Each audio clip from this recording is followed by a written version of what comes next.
के अलावा कुछ पीले पड़ चुके कागज थे। वो वोबन टैंग की किशोरावस्था के नोट्स थे। लिखावट थोड़ी जल्दबाजी थी। उसके मन के उथल पुथल को देखा जा सकता था। उसे याद आया वो रात थी जब उसके माता पिता का कार एक्सीडेंट हुआ था। उनके बीच बहुत तीखी बहस हुई थी। ये बहस कंपनी के एक महत्वपूर्ण निर्णय को लेकर थी।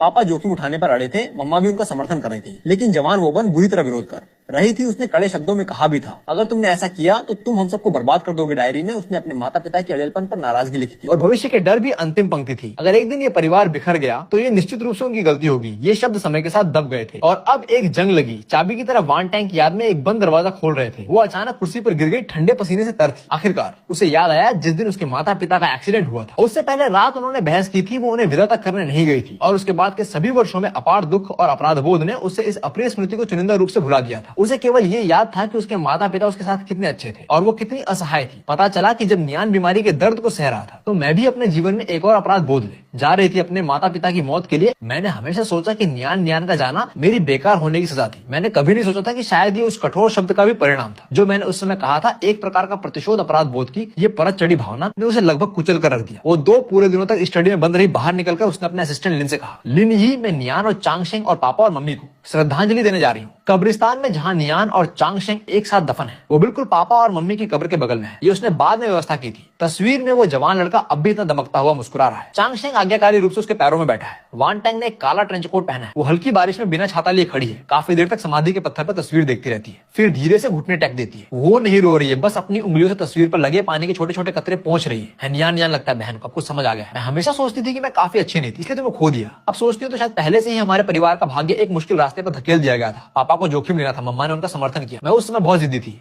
और तुम्हारी दुर्भाग्यपूर्ण बीमारी, ये सब मिलकर वही बना जो बाद में हुआ। बहन ने गलती की उस छोटी सी उम्र में, बकवास कहकर गलती की। उन बात के वर्षों में सिर्फ खुद को साबित करने के बारे में सोचकर गलती की कि तुम नाटक कर रहे हो। और सच्चाई जानने के बाद सिर्फ खुद को यातना देना जानती थी। लगभग तुम्हारी आखिरी इच्छा भूल गई थी। तुमने कहा था कि तुम चाहते थे कि मैं हमेशा खुश रहूं। पहले बहन को लगता था ये बिल्कुल असंभव है, तुम्हारे बिना मेरी खुशी कहाँ। ये कहते हुए वो रुक गई। बारिश उसके बालों से बह रही थी और आंसुओं के साथ मिल रही थी जिन्हें वो अंत में नहीं रोक सकी। लेकिन अब बहन कोशिश करना चाहती है। करके दिखाऊंगी। मैं तुम्हारे लिए नियान चांगेन की देखभाल करती रहूंगी, तुम्हारे जैसे और बच्चों की मदद करूंगी। मैं अपनी पूरी कोशिश करूंगी कि कंपनी एक ऐसी जगह बने जो और लोगों की मदद कर सके। मैं अपने अब के जीवन को सच में स्वीकार करने की कोशिश करूंगी, जिसमें वायु भी शामिल है। उस बच्चे ने भी मुश्किलें देखी हैं। नियान हो सकता है बहन कभी खुद को पूरी तरह माफ न कर पाए, लेकिन बहन तुमसे वादा करती है कि वो फिर से अतीत में नहीं दबेगी। मैं तुम्हारी यादों को संजोकर अच्छी तरह और गंभीरता से जीऊंगी। शायद यही वो चीज है जो तुम देखना चाहते हो ना। वो झुकी और धीरे से अपना माथा ठंडी कब्र के पत्थर पर टिका दिया, जैसे वो जीवन और मृत्यु के पार से आने वाले जवाब को महसूस कर सकती। बारिश धीरे धीरे रुक गई। धूप की एक कमजोर किरण बादलों के बीच से छनकर कब्रिस्तान को रोशन करने लगी। उसने अभी रखे सफेद गुलदाउदी के गुलदस्ते को रोशन किया। पंखुड़ियों पर बारिश की बूंदें चमक रही थी। वोबन टैंग उठी, अपने भाई की तस्वीर को आखिरी बार देखा और वापस जाने लगी। उसके कदम उतने भारी नहीं थे जितने आते समय थे, हालांकि अब भी धीमे थे, लेकिन एक अधिक दृढ़ भाव था। कब्रिस्तान के बगल के देवदार के जंगल से हवा गुजर रही थी, धीरे से सरसराती हुई, जैसे कोई आ हो या राहत की फुसफुसाहट। लगता है कहानी यहाँ तक आकर खत्म हो सकती है। माफी और मुक्ति के बारे में इतने सारे घावों को लेकर आगे बढ़ने के बारे में वान टैंग का जीवन आखिरकार सबसे दर्दनाक और दुखद पन्ने को पार कर चुका है और अगला अध्याय लिखना शुरू कर रहा है। उस अध्याय में निश्चित रूप से गहरी लालसा होगी, लेकिन शायद धीरे धीरे अपनी तरह की एक शांति की चमक भी झलकने लगेगी। वान टैंग की जीवन शैली चुपके से बदल गई है। वो अब भी व्यस्त है, लेकिन वो लगभग उन्मत्त व्यस्तता नहीं है। जैसे आत्मदंड के अर्थ में उसने नियमित रूप से मनोवैज्ञानिक के पास जाना शुरू कर दिया है, ताकि अपने माता पिता की मृत्यु और उससे उत्पन्न बोनेन की अति सुरक्षा और बाद के अपराध बोध के प्रति अपने मन की जटिल भावनाओं का सामना कर सके। ये प्रक्रिया आसान नहीं है, अक्सर अनिद्रा और मूड स्विंग्स के साथ होती है, लेकिन वो डटी रही। वायु के साथ उसका रिश्ता भी एक नए चरण में प्रवेश कर गया था। रिश्ते का टेस्ट और डायरी के अंश प्राप्त करने के बाद उसने पहली बार पहल करके गोयू को एक लंबी ट्रांसोशनिक कॉल की। उसने अतीत के संघर्षों के बारे में ज्यादा स्पष्टीकरण नहीं दिया, बस उसके प्रति ईमानदारी से आभार व्यक्त किया कि उसने उसे अपने उन कोनों को दिखाया जो वो भूल गई थी। उसने गोयू से कहा कि वो उस दूरी और असुरक्षा को समझती है जो वो महसूस कर सकता है, और स्पष्ट रूप से घोषित किया कि रक्त संबंध की परवाह किए बिना अब वो परिवार है। उसने उम्मीद जताई कि भविष्य में वो उसके साथ अधिक ईमानदार संबंध स्थापित कर सकेंगी। नियान चांगेन फाउंडेशन उसके निरंतर निवेश और पेशेवर प्रबंधन के तहत लगातार विस्तार कर रहा था। वो अब सिर्फ आर्थिक मदद तक ही सीमित नहीं था, बल्कि लाभार्थियों को मनोवैज्ञानिक सहायता और पैलिएटिव केयर सेवाएं प्रदान करने के लिए पेशेवर मेडिकल सोशल वर्कर्स की एक टीम बनाने लगा था। फाउंडेशन के वार्षिक समारोह में एक युवा लड़की जिसे बचाया गया था, उसने वान टैंग का हाथ पकड़ लिया। वो लड़की आंसुओं से भरी थी। मैडम, आप और बोनियान की वजह से मुझे दूसरा जीवन मिला। उस पल वान टैंग के दिल में केवल राहत ही नहीं,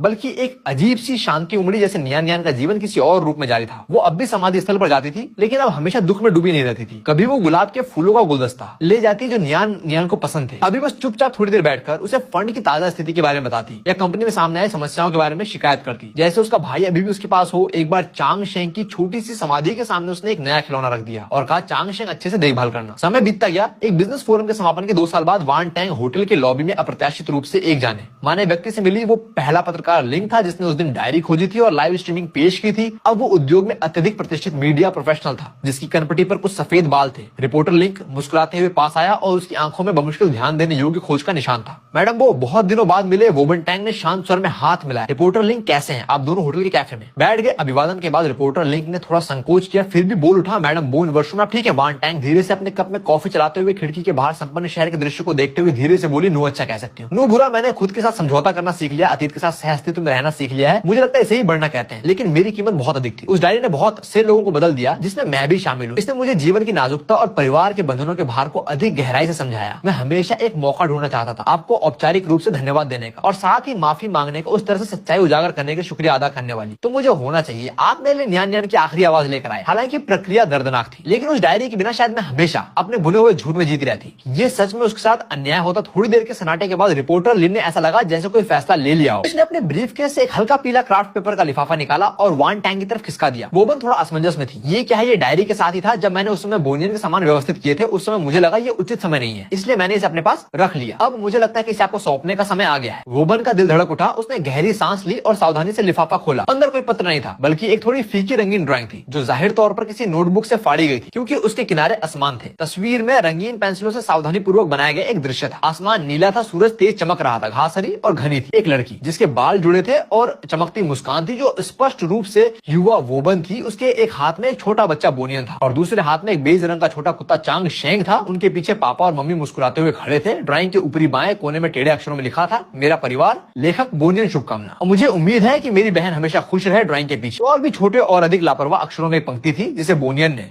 बाद में जोड़ा था, स्याही का रंग गहरा था, बहन मुझे माफ कर देना और आई लव यू। आंसुओं ने तुरंत वोबन की आंखों को धुंधला कर दिया। उसे लगा मानो वो उस दुबले पतले युवक को देख रही हो जो अपने जीवन के अंतिम पलों में बीमारी से बेहाल था। दर्द सहते हुए कांपते हाथों से उसने उस परिवार के पुनर्मिलन की तस्वीर खींची थी जिसकी वो सबसे अधिक लालसा रखता था, लेकिन अब उसे साकार नहीं कर सकता था। वो नाराज नहीं था, सिर्फ माफी और प्यार। उसने उस पतली शीट को कसकर दबा लिया जैसे वो दुनिया का सबसे कीमती खजाना हो। आंसू ड्राइंग पर टपक पड़े। उसने जल्दी से अपनी उंगलियों से धीरे से पोंछे, कहीं उसके भाई के बनाए निशान धुंधले न हो जाएं। वान टैंग ने टूटी हुई आवाज में कहा, जैसे लिंगिसे से और खुद से भी वो हमेशा मेरे बारे में सोचता था। लिंगिसे की आंखें भी नम थी। उसने चुपचाप सिर हिलाया। उस रात वान टैंग ने उस पेंटिंग को सावधानी पूर्वक फ्रेम करवाया और उसे अपने स्टडी में लटका दिया और डायरी की एक प्रति उसके बगल में रख दी। वो उसके सामने बहुत देर तक खड़ी रही, उसे निहारती रही। अगले दिनों में वान टैंग वो शक्तिशाली सीईओ बनी रहेगी जो बिजनेस जगत में प्रसिद्ध है, और वह नियान चांगेन फाउंडेशन की वो संस्थापिका बनी रहेगी जो ताकत से भरी। लेकिन उसके दिल की गहराई में एक कोना हमेशा के लिए उस 18 साल के युवा और उसके छोटे कुत्ते के लिए कोमल रहेगा। वो भूलने की कोशिश नहीं करती बल्कि याद रखने का चुनाव करती है। वो इस भारी भरकम प्यार को लेकर दुनिया में चलती रहती है। जैसा वो देखना चाहता था वैसे जीने की कोशिश करती है। वो जानती है कि जीवन का बरसात का मौसम शायद वापस आएगा, लेकिन उसने अपने दिल में अपने और नियान के लिए एक सदाबहार गर्म छाता खड़ा कर लिया है। कहानी का अंत पूरी तरह से सुखद नहीं।